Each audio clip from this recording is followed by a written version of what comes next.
자, 오늘은 성탄 주일입니다. 그래서 오늘의 주제는 예수님입니다. 지난주에는 우리 계시론, 성경에 관한 말씀을 전했고요. 오늘은 기독론, 예수님에 관한 말씀입니다. 우리 12월 25일을 성탄절이라고 하죠. 그리고 우리는 메리 크리스마스라고 인사를 합니다. 비록 메리 크리스마스라는 인사 대신 해피 홀리데이라는 그런 인사를 사용하라고 강요받는 시대, 그런 이상한 미국 땅에서 살아가고 있지만, 그러나 우리들에게는 12월 25일은 그냥 휴일이 아닌 기쁘고 감사한 성탄절이 되는 줄 믿습니다. 우리 인사할까요? 메리 크리스마스. 메리 크리스마스. 예. 우리는 꿋꿋하게 이 기쁜 성탄을 알려야 하는 의무가 있는 줄 믿습니다.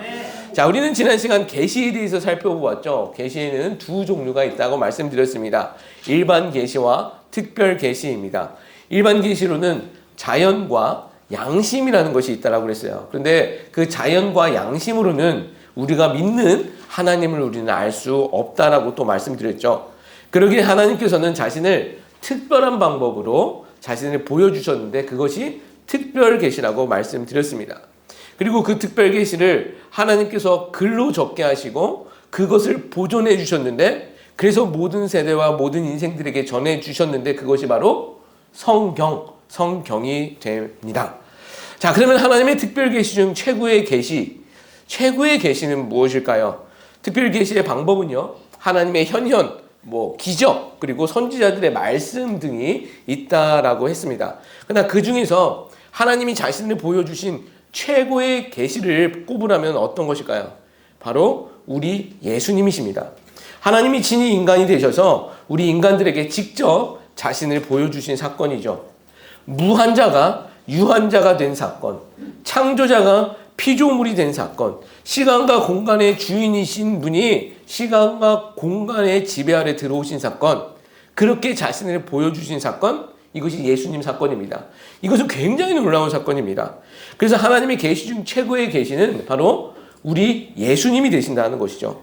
오늘은 그 예수님에 대해 살펴볼 것입니다. 순서는 이렇습니다. 먼저 예수님의 호칭에 대해서 먼저 살펴볼게요. 그리고 두 번째는 예수님의 두 가지 본성에 대해서 살펴보고, 그리고 세 번째는 예수님의 세 가지 사역에 대해서, 그리고 마지막에는 예수님의 신분에 대해서 살펴보고자 합니다. 소망하는 것은 오늘 이 성탄주의를 맞이하여 오늘 이 말씀이 예수님에 대한 지식과 믿음을 더욱 성장시킬 수 있는 그런 은혜가 있기를 예수님의 이름으로 축복합니다. 첫 번째, 예수님의 호칭은 무엇이고 그 의미는 무엇인가를 먼저 좀 살펴보겠습니다. 타이틀 그리고 네임에 관한 이야기죠.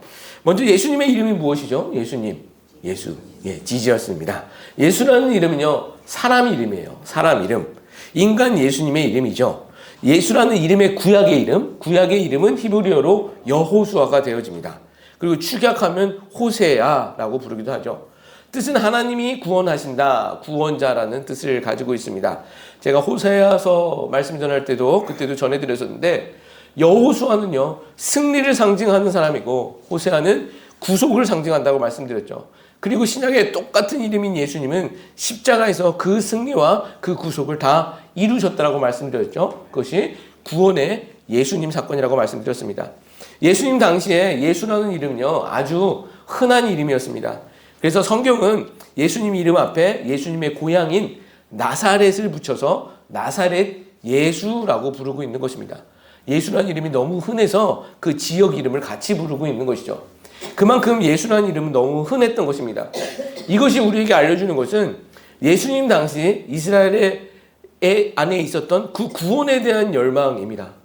잠깐 그 시대를 설명해 보면, 금요일 말라기 선지서를 통해서 제가 말씀을 드린 게 있었는데, 이스라엘은 페르시아에서 가나안 땅으로 들어왔습니다. 포로의 신분에서 자유자가 된 것이죠. 그들은 가나안 땅으로 돌아가서 성전을 새로 짓고 제사를 회복하면서 이제 그들이 생각하는 하나님의 나라가 도래할 것이라는 그런 기대를 했죠. 그러나 이스라엘의 형편은요, 그리스의 침공을 받고 그렇게 지배를 받다가 그리스가 쇠약해지자 이제는 로마의 점령 아래에 놓이게 됩니다. 그렇게 말라기 선지자 이후 400년이 흐르게 되죠. 포로 귀환 시기부터 따지면 한 540년 동안 지금 이스라엘은 남의 나라의 통치를 받고 있는 것입니다. 그 자존심 상한 유대인들이 500여 년 넘는 시간을 남의 나라의 통치를 받고 있는 거죠. 그래서 서로 유대인들이 아들을 낳으면 구원자라는 그 예수 이름을 붙이기 시작한 것이죠. 하나님이 빨리 우리를 구원해 주셔야 될 텐데 라는 그 열망 때문에 예수라는 이름, 구원자라는 이름을 아주 흔하게 아들이 나면 그 이름을 사용했던 것입니다. 이렇게 예수라는 이름은 그 시대를 알려주는 또 예수의 이름, 사람의 이름이 되어지는 것이죠. 두 번째는 예수님의 호칭으로 그리스도라는 게 있습니다. 그리스도. 그리스도는 헬라식 이름이고요. 히브리식 이름으로는 메시아입니다. 메시아. 뜻은 기름 부음 받은 자입니다. 기름을 붓다라는 것에는 어떤 의미가 있냐면 이스라엘 사회에서 어떤 사람이 공적인 직무를 감당할 때 공적으로 그것을 허락하는 예식이 바로 기름 붓는 예식입니다. 이 메시아 그리스도에 관해서는 뒤에 가서 다시 한번 정리를 해보겠지만 구약 시대에 있어서 기름 부은 자의 직분은 딱 세 가지였습니다. 선지자, 그리고 제사장, 그리고 왕이었습니다. 이 세 직분은 이스라엘을 그냥 민족이 아닌 그냥 다른 나라와 똑같은 그런 다른 나라가 아닌 하나님 나라 백성으로 이끄는 공적인 직분이었습니다. 우리가 흔히 예수님을 예수 그리스도라고 합쳐서 부르지 않습니까?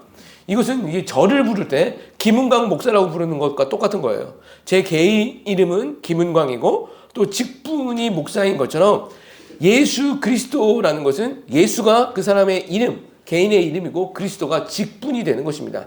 뒤에 가서 이 부분은 다시 한번 설명을 드려볼게요. 그리고 예수님에게는 또 다른 호칭이 있는데 그것은 인자라는 호칭입니다. 인자. 예수님은 스스로 자신을 인자라고 하셨죠. 인자라는 단어를 한자로 풀이해보면 아주 간단합니다. 사람 인자, 아들 자자, 사람의 아들이 되어집니다. 뜻을 보면 아주 평범한 호칭이죠. 그런데 성경이 예수님을 인자라고 부를 때는 그 의미가 달라집니다. 당시 유대인들은 인자라는 단어를 들을 때 그냥 사람의 아들이 아닌 아주 중요한 다른 뜻 하나를 더 생각하게 되었습니다. 바로 그것이 무엇이냐면 다니엘서를 통해 예언된 그 예언의 주인공인 인자입니다. 다니엘서 7장 말씀을 보면 다니엘이 하나님 나라에 대한 환상을 보게 되어지는데 인자 같은 이가 하늘 구름을 타고 와 하나님으로부터 권세와 영광을 받는 장면이 등장하고 있습니다. 예수님 당시가 이스라엘 사람들에게 구원자에 대한 열망이 아주 가득한 시기라고 말씀드렸잖아요. 유대인들은 하나님께서 분명 인자를 보내주셔서 다니엘의 환상처럼 그 인자를 보내주실 것이라는 믿음이 가득했습니다. 그래서 이제는 저 로마가 아닌 자신 그 이스라엘이 이 세계에 우뚝 서는 나라가 될 것이라는 그런 기대가 가득했습니다. 이때 예수님이 자신을 인자라고 하시는 것은 그렇게 기다리고 있는 그 인자가 바로 나다라는 것을 말씀하고 있는 거죠. 너희가 기다리고 있는 그 인자 하나님의 나라를 시작하는 그 인자가 바로 나다라는 것을 알려주시는 의미였다라는 것이죠. 인자가 그런 의미가 담겨져 있는 것입니다. 또 예수님의 호칭 중 하나는요, 하나님의 아들이라는 호칭이 있습니다. 복음서를 보면 많은 사람들이 예수님을 보고 하나님의 아들이라고 고백을 하고 또 예수님이 세례받을 때 하나님께서 친히 예수님을 향해 내 사랑하는 아들이라고 말씀해 주십니다. 하나님의 아들, 오늘 아까 요한복음 3장 16절 말씀처럼 오늘 본문에서는 독생자로 드러나고 있는 것입니다. 그러면 우리는 이런 생각을 한번 해볼 수 있을 것 같아요. 하나님의 아들이 존재한다면 이건 무슨 말이냐? 하나님의 부인도 있어야 되지 아닐까라는 생각. 그래서 우리 한국에는 유명한 이단이 있다고 그랬잖아요. 하나님의 교회라는 이단은요, 이 하나님의 부인이라는 사람이 교주로 있습니다. 그래서 정말 이 여자가 굉장히 신천지보다도 더 큰 교세를 갖고 있는데 이 여자가 죽으면 이제 하나님의 동생이나 조카 이런 것들도 충분히 나올 수 있는 그런 상황인 것 같아요. 자, 근데 하나님의 아들이라는 것은 이런 의미가 아니죠. 여러분, 개의 아들은 개예요. 그리고 소의 아들은 소입니다. 신의 아들은 무엇일까요? 신이죠. 예, 마찬가지로 하나님의 아들은 하나님이십니다. 하나님의 아들은 하나님이라는 거죠. 예수님 보고 하나님의 아들이라고 하는 것은요, 예수님이 곧 하나님이시다라는 의미가 담겨 있는 것입니다. 그리고 마지막으로 이 예수님의 호칭, 우리가 잘 알고 있는 주라는 호칭이 있습니다. 로드라는 호칭이죠. 예수님 당시에는 주라는 호칭이 로마의 황제를 뜻하기도 했습니다. 보통 우리가 통치자를 부를 때 주라는 단어를 사용하죠. 근데 구약 성경에서는 이 주라는 단어를 여호와 하나님을 부를 때 주라는 단어로 대신 사용하기도 했습니다. 그래서 예수님을 주라고 부르는 것은 역시 예수님은 여호와 하나님이시다라는 것을 포함하고 있는 것이죠.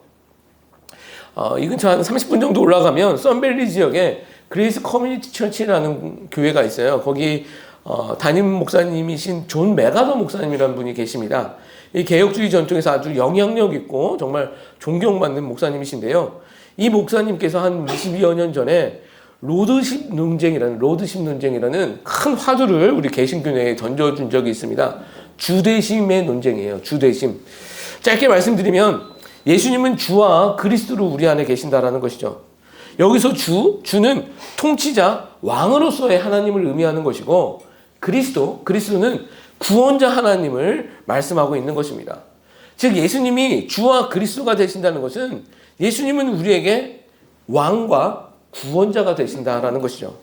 근데 이 목사님 말씀을 들어보면 근데 현대 성도들은요 예수님을 구원자이신 하나님으로 믿는 것에는 빠르지만 그 예수님을 주와 왕으로 모시는 데 있어서는 느리다라는 것입니다.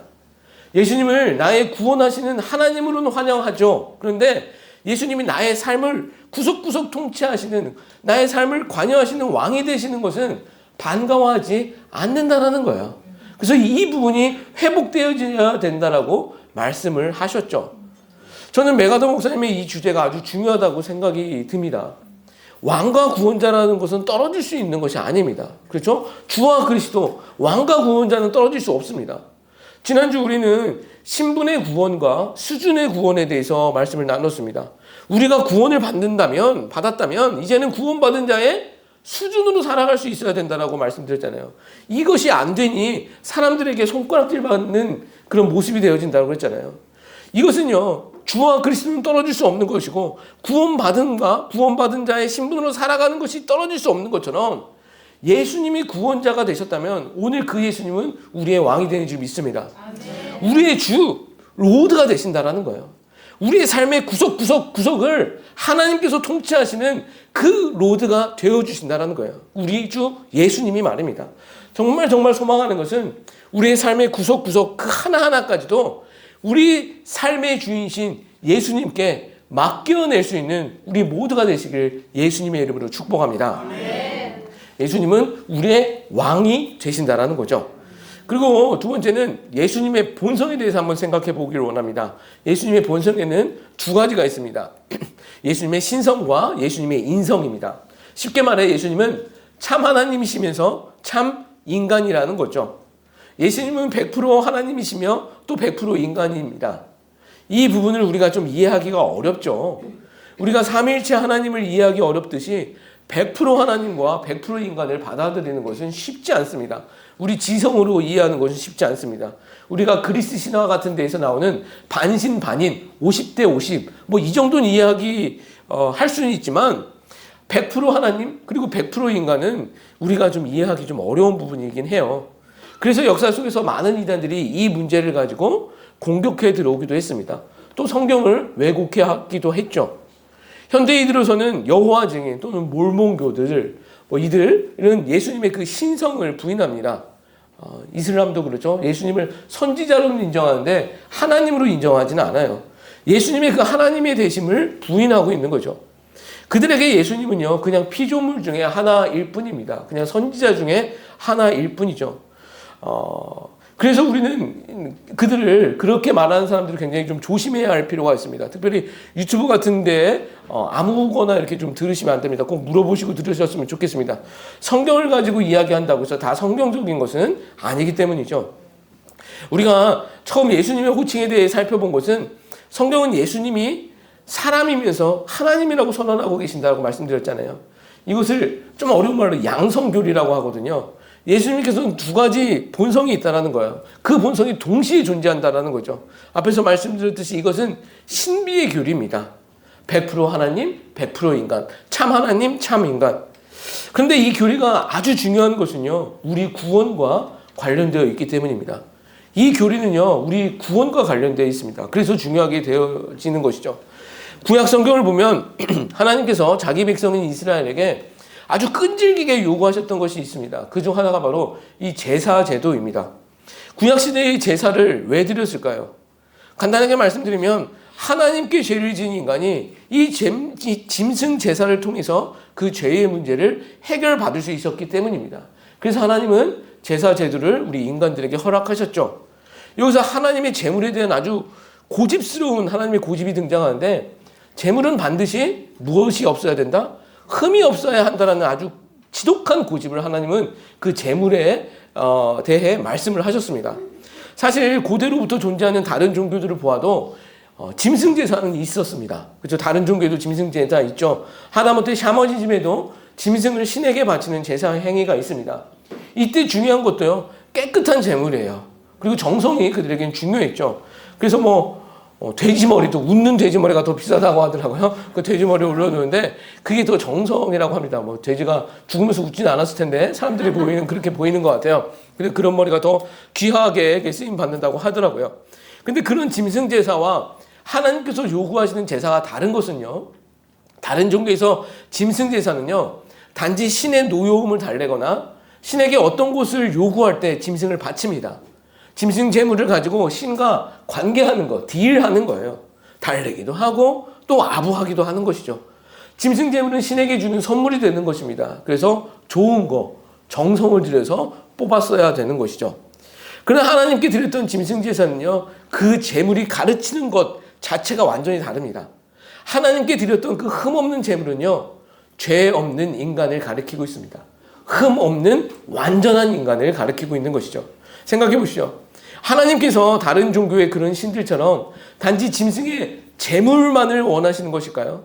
하나님의 피의 굶주린 그런 다른 신들과 같은 것일까요? 아니면 어떤 좋은 선물 받으면 내 마음을 돌이키는 그런 뇌물에 약한 그런 신일까요? 아니지 않습니까? 하나님은 모세 이후 1500여 년간 짐승 제사를 드리게 함으로 언젠가는 완전한 제물이 드려져서 인간의 죄의 문제가 해결될 것이라는 것을 하나님은 우리에게 알려주시고 있었던 것입니다. 짐승 제사가 얼마나 불완전한 제사였습니까? 오늘 제사 드리고 끝나는 것이 아니에요. 내일 다시 제사 드려야 되는 것이고, 오늘 내가 저녁에 잘못되면 저녁에라도 다시 한번 또 제사를 드렸어야 됩니다. 이토록 짐승 제사는 완전한 것이 아니었어요. 하나님은 그런데 그런 제사 말고 완전한 제사가 있다는 것을 기다리라는 그런 의도가 하나님 마음 가운데 있으셨던 것이죠. 자, 이것을 누가 하셨습니까? 이 완전한 제사를 누가 하셨죠? 이 완전한 제사를 예수님이 이루신 것이죠. 특별히 히브리서가 계속 증언하고 있는 내용입니다. 흠없는 제물이라는 것은 죄 없는 제물, 죄 없는 인간이신 예수님을 말씀하고 있는 거예요. 예수님의 그림자로서 흠없는 제물들을, 그 짐승 제물들이 드러났었던 것이죠. 실체는 바로 예수님이셨습니다. 그리고 예수님은 십자가에서 이 제사를 이루시죠. 구약에서 수천 년간 드려졌던 그 제사의 성취가 비로소 이루어지게 된 것입니다. 누구를 통해서? 예수님을 통해서. 여기서 예수님의 아주 두 가지 본성이 꼭 필요하게 되는 거예요. 그래서 이 두 본성은 우리 인간들에게 우리 구원의 문제에서 꼭 필요한 교리가 되어진다라고 말씀드리는 거예요. 생각해 보십시오. 하나님이신 예수님이 우리를 위해 제물이 되어 죽으신 것인데, 여러분, 하나님이 죽으실 수 있습니까? 하나님이 죽으실 수 있어요? 없잖아요. 하나님이신 예수님이 우리를 위해 제물이 되어 죽으셨다는 것은, 여러분, 하나님이 죽으실 수 없어요. 신이 어떻게 죽을 수 있습니까? 인간에 의해 죽는 신은 그건 신 아니죠. 하나님은 절대 죽으실 수 없습니다. 그래서 하나님이신 예수님이 인간이 되셔서 죽어주신 것이죠. 아멘. 예, 또 그렇다면 흠없는 제물이 죄 없는 인간이라고 했는데, 여러분, 인간이 흠이 없을 수 있습니까? 인간이 죄가 없을 수 있습니까? 모든 인간은 죄 없을 수 없죠. 갓 태어난 아기도 성경은 죄인이라고 말씀하고 있습니다. 역사 속에서 보면 인신제사 드리고 있었던 종교들이 있어요. 고대 종교들 보면 인신제사 드리는 종교들이 있는데, 어떤 제물이 가장 가치 있는 제물인 줄 아세요? 어린아이예요. 왠 줄 아세요? 깨끗하다고 생각했기 때문이죠. 그리고 그 다음 제물로서 가치가 있는 것은 결혼하지 아니하는 처녀, 이 순결함이 있다라고 그들은 생각을 한 것이죠. 어린아이, 죄가 없고 결혼하지 아니하는 처녀, 깨끗하다라는 생각을 그들이 갖고 있었던 것입니다. 그런데요, 성경은요, 모든 인간은 다 죄 아래에서 태어난다라고 증언하고 있습니다. 모든 사람이 죄를 범죄하였으며 하나님의 영광, 하나님의 의에 이르지 못했다라고 성경은 증언하고 있잖아요. 우리는 이것을 원죄라고 하는 것입니다. 어떤 인간도요, 흠없는 재물이 될 수는 없습니다. 그래서 재물은 인간이 아닌 죄와 상관없는 하나님이 되셨어야 했다는 것이죠. 여러분, 십자가가 왜 하나님의 비밀인지 아십니까? 죄 없는 인간, 이 흠없는 재물은요, 우리 인간이 풀 수 없는 딜레마이기 때문입니다. 우리 인간이 상상할 수 없는 모순이기 때문이죠. 이것을 참 하나님이시며 참 인간이신 예수님이 풀어주신 것이죠. 여러분, 만약 이 문제가 풀리지 않았다면 우리는 오늘 이 예배가 아닌, 이렇게 드리는 예배가 아닌 짐승 가지고 와서 지금 제사 드려야 하는 거예요. 동물 제사 드리는 거예요. 우리끼리 드릴 수도 없어요. 우리는 이방인들이기 때문에 유대인들이 밑에 들어가서 동물 제사 드려야 합니다. 근데 여러분, 솔직히 한번 생각해 보십시오. 뇌죄 하나 용서받으려면, 내 죄 용서 하나 받으려면 내 평생에 몇 마리의 짐승이 죽어야 될까요? 몇 마리의 짐승이 죽어요? 이 세상 짐승 나 하나를 위해 다 죽어도요, 사실 나 하나 구원받지 못합니다. 이 세상 모든 짐승보다 내 죄가 더 큰 거예요. 여러분, 이것을 아셔야 합니다. 우리가 그렇게 심각한 죄인이다라는 것이죠. 여러분, 잊지 마시기 바랍니다. 100% 하나님이시며 100% 인간이신 예수님 때문에 오늘 내가 사는 것입니다. 그리고 오늘 나에게 영원한 소망이 있고 오늘 내가 죽어도 기쁨이 되는 것은 참 하나님이시며 참 인간이셨던 예수님이 있기 때문이다라는 것이죠. 여러분, 이 사실을 망각하지 않고 살아갈 수 있는 우리 모두가 되셨으면 좋겠습니다. 이렇게 예수님의 두 본성, 이 양성교리는 우리 구원에 있어서 왜 예수님이어야 하는가라는 아주 중요한 가르침을 우리에게 주고 있는 것이죠. 세 번째는 예수님의 삼중직분이라는 것은 무엇인가입니다. 삼중직분. 이것은 예수님의 호칭에서 잠시 나왔었던 그리스도의 직분에 관한 부분이에요. 그리스도는 구약에서는 메시아라고 불렀다고 말씀드렸잖아요. 그 뜻은 기름 부음 받은 자입니다. 구약 시대에 공식적으로 기름 부음을 받은 직분은 세 가지라고 말씀드렸잖아요. 선지자, 제사장, 그리고 왕이었습니다. 하나님은 이 세 직분에게만 기름을 부으시게 하시죠. 왜냐하면 하나님의 계획 안에서 이 세 직분을 통해서 자기 백성인 이스라엘을 이끌기를 원하셨기 때문입니다. 실제로 이 세 직분을 통해서 하나님은 이스라엘을 다스렸습니다. 제가 계속 말씀드리고 있지만 구약은 그림자이고 모형이라고 말씀드렸잖아요. 어떤 실체의 그림자이고 모형이 될까요? 예수님이에요. 예수님이라고 하면 80% 70% 맞아요. 예수님이십니다. 이스라엘을 이끌었었던 이 세 직분도 그림자에 불과했습니다. 그림자에 불과했어요. 실체는 이 세 직분을 다 가지고 있는 예수 그리스도시다라는 거죠. 먼저 예수님은 선지자였다라는 것을 우리는 알아야 합니다. 선지자가 무엇을 하는 사람이었습니까? 하나님의 말씀과 뜻을 전달하는 사람, 그 사람을 선지자라고 했습니다. 아주 중요한 직무가 되어지죠. 그래서 구약 성경을 보면 이스라엘이 어려움을 당할 때마다 하나님은 선지자를 보내주셔서 하나님의 뜻과 하나님의 계획과 하나님의 말씀을 전해주셨죠. 전해주셨습니다. 우리가 지난주 계시에 대해 말씀 나누면서 특별 계시 중에 하나가 선지자들의 이 말씀이라고 말을 했죠. 선지자들의 말이 특별 계시가 된다고 했습니다. 인간 선지자들은 하나님의 말씀을 받고 대신 전달하는 것, 그것이 그들의 사명이었습니다. 예수님도 하나님의 뜻을 사람들에게 가르쳐 주셨죠. 2000년 전 예수님이 하신 겁니다. 그러나 예수님이 그 인간 선지자들과 다른 것은 그 인간 선지자 그들은요, 하나님의 말씀을 받아서 전한 것입니다. 근데 예수님은요, 예수님 자신이 하나님이시고 예수님의 말씀이 곧 하나님의 말씀이 되는 것이죠. 그래서 예수님이 온전하고 완전한 계시 그 자체가 되는 거다라는 것입니다. 그리고 또 그리스도의 직분 중에 하나는 제사장이라는 직분이 있습니다. 구약시대의 제사장의 역할은 사람들을 대표하여 하나님께 제사를 드리는 것이라고 말씀드렸잖아요. 근데 인간 제사장들과 예수님의 제사장직의 다른 점은요, 인간 제사장들은 짐승으로 제사를 드렸던 것이고 예수님은 앞에서 말씀드린 것처럼 하나님이시며 인간이신 예수님 자신을 온전한 제물로 드린 것이죠. 완전한 제사장 되신 예수님께서 자신을 온전한 제물로 드린 것입니다.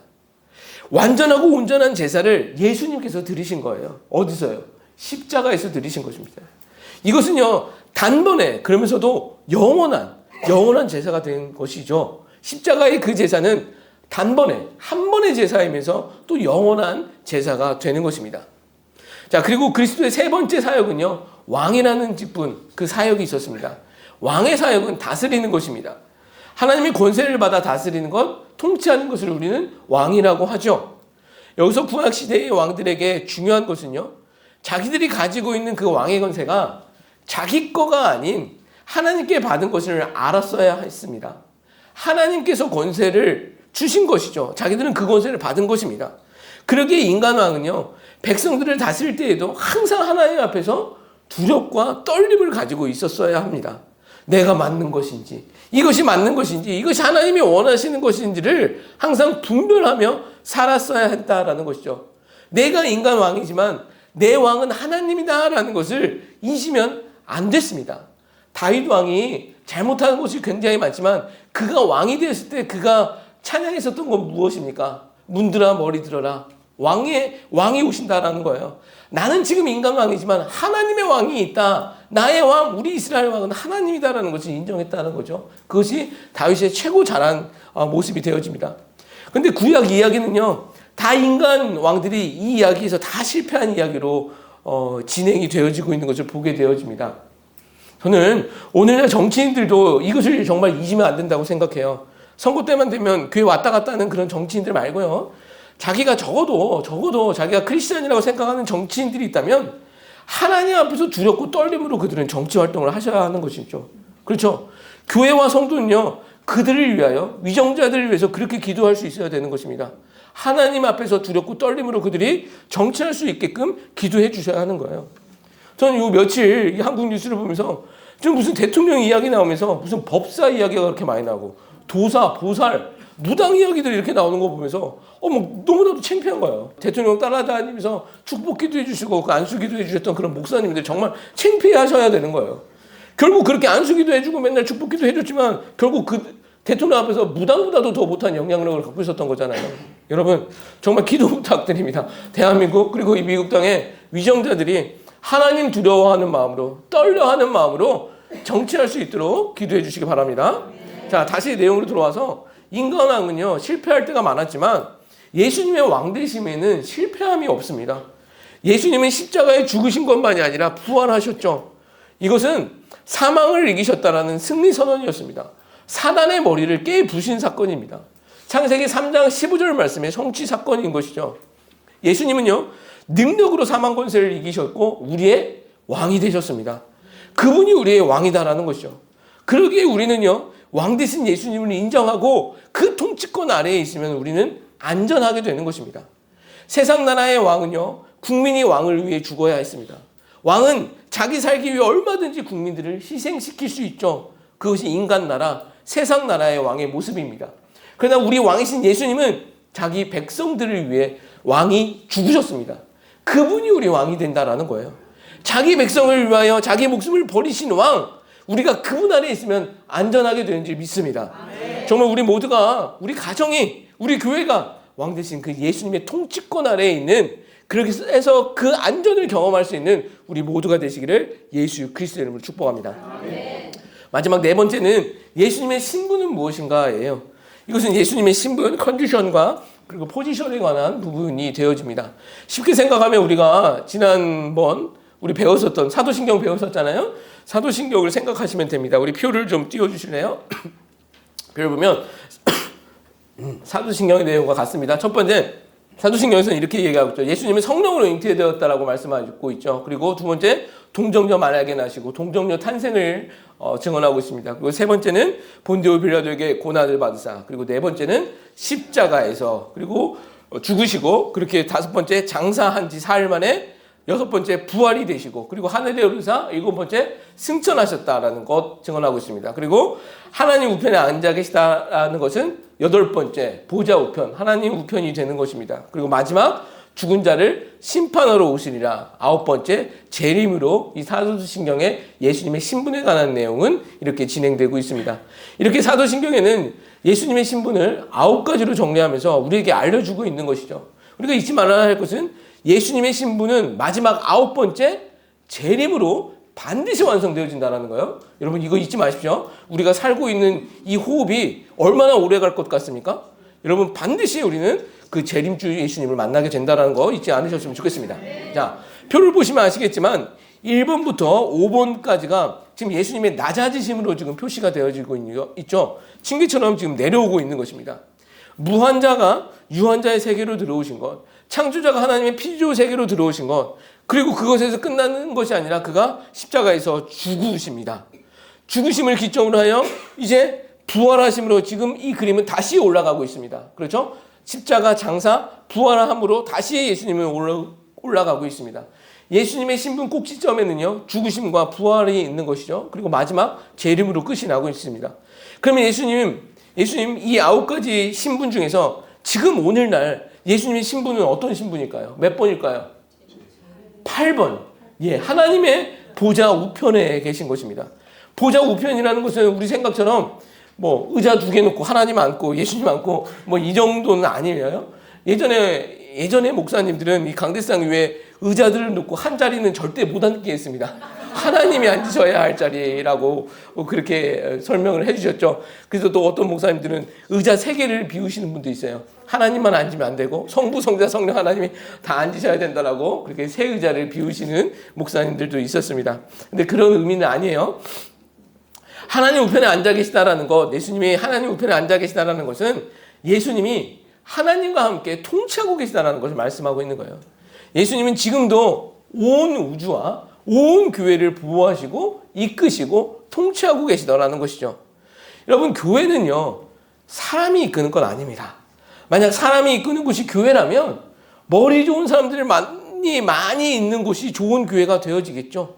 그리고 정치 잘하는 사람들이 모인 교회가 좋은 교회가 되어질 것입니다. 그렇게 그런 교회는 커지겠죠. 그러나 좋은 교회, 참된 교회는요, 사람이 아닌 예수님이 이끄시는 교회가 참된 교회가 되는 줄 믿습니다. 저는 정말 우리 교회가 그런 교회 되었으면 좋겠습니다. 하나님께서 어떻게 은혜 주셔서 어떻게 성숙되어지고 어떻게 발전되어질지는 모르지만 정말 마지막 때까지 우리가 잊지 말아야 할 것은 하나님이 머리 되어주시고 예수님이 주인 되어주신다는 사실, 그래서 하나님이 기뻐하실 것을 무엇인가를 찾아내는 그 사역을 감당하는 우리가 교회 되었으면 좋겠습니다. 저는 정말 우리가 교회가 교회의 머리 대신 예수님의 통치를 받고 예수님이 기뻐하시는 교회 되기를 예수 그리스도의 이름으로 축복합니다. 자, 말씀을 정리하겠습니다. 오늘 성탄주일입니다. 여러분, 왜 예수님이 2000년 전에 이 땅에 태어나셨습니까? 죽으시고 부활하시기 위함입니다. 성탄절이 되면 아마 가장 많이 읽혀지는 성경 구절이 아마 이 성경 구절일 거예요. 누가복음 2장 우리 14절 말씀 읽습니다. 지극히 큰 곳에서 하나님의 영광이요 땅에서는 하나님이 기뻐하신 사람들 중에 평화로다 하니라. 예, 예수님이 태어나실 때 천사들이 외쳤었던 찬송 소리이죠. 이 부분을 줄여서 우리는 하늘의 영광, 땅에는 평화라고 말을 하기도 합니다. 믿지 아니하는 분들에게도 아주 익숙한 문장이죠. 예수님의 탄생이 하늘에는 기쁨이고 땅에 사는 우리 인간들에겐 평화가 된다는 거예요. 그러니 우리 모두가 오늘만큼은 정말 평화롭게 살아보자라는 식으로 해석이 되어지기도 합니다. 우리가 뭐 전쟁 중에 성탄에 관한 그런 관련된 일화들이 많이 있잖아요. 전투 중에 성탄절을 맞이해서 그 성탄절 하루를 쉬고 뭐 서로 캐롤을 불렀다, 뭐 이런 이야기들 들어보셨을 것입니다. 그런 건 꽤 우리에게 감동을 주기도 합니다. 근데 이 말씀의 본 뜻은 그 정도의 수준은 아닙니다. 하늘의 영광이 아니라 하나님께 영광이라고 기록하고 있습니다. 아주 구체적으로 하나님께 영광이라는 것이죠. 예수님의 탄생이 왜 하나님께 영광이 되는 것이냐면 하나님이 기뻐하신 사람들 중에, 하나님이 선택하신 사람들 중에 평화, 화평이 이루어지기 때문입니다. 여기서 평화라는 단어는요, 화평이라는 단어이거든요. 그냥 우리 사람들끼리 서로 싸우지 아니하는 이 정도의 평화, 화평을 얘기하는 거 아닙니다. 성경에서 말하고 있는 화평은요, 하나님과 인간 사이의 그 깨진 관계가 회복되어진다라는 거예요. 그것이 화평이라는 의미예요. 그 깨진 관계에 화평이 임하게 되어졌다라는 거죠. 여러분, 성경의 이야기가 무엇입니까? 다 이게 하나님의 구원 이야기잖아요. 하나님과 인간 사이의 단절된 관계를 화평케 하는 이야기가 바로 성경의 하나님의 구원 이야기가 되는 것입니다. 성경을 통해서 우리가 알 수 있는 하나님의 관심은요, 오직 이거 하나예요. 여러분 성경을 통해서 하나님이 어떤 관심을 우리에게 보여주셨습니까? 우리가 잘 살기를 원하셨나요? 우리가 뭐 오래 살고 건강하게 그런 걸 원하셨을까요? 그런 거는 부차적인 거예요. 하나님의 관심은요, 우리 하나님 백성 아닌 자들이 어떻게 다시 하나님께 돌아올 수 있느냐, 어떻게 다시 하나님과 화평을 누릴 수 있느냐, 그것이 하나님의 온전한 관심이었다라는 것이죠. 그것이 성경에 녹아들어 있는 하나님의 관심이 되어집니다. 여러분, 이것을 누가 이루러 오신 것입니까? 2000년 전 우리 예수님이 이것을 이루러 이 땅에 오신 것이죠. 여러분, 예수님 말고 다른 방법 없습니다. 우리 인간이 하나님과 화평할 수 있는 방법은 예수님 말고 다른 방법 없습니다. 예수님이 오셔서 하나님의 그 관심을 해결해 주시니 그래서 하나님께 영광이 되었다라고 천사들이 노래하고 있는 거예요. 여러분, 지금도 하나님께 가장 큰 영광이 되는 것이 무엇인 줄 아십니까? 예수님을 통해서 하나님의 백성이 아니었던 자들이 예수님을 통해서 이제 화평이 임하고 하나님의 자녀들이 되는 것, 이것이 하나님께 가장 큰 영광이 되는 줄 믿습니다. 예수님이 이 땅에 오신 목적이 되는 것이죠. 여러분, 우리가 먼저는 하나님의 자녀가 됨으로써 하나님께 그렇게 영광을 돌리기를 원하고, 또 우리가 하나님께 영광을 돌리는 의의 도구가 되시기를 소망합니다. 하나님 알지 못하는 자들에게 하나님 그 예수 그리스도를 증거하여 화평케 하는 화평의 도구들이 되시기를 예수 그리스도의 이름으로 축복합니다.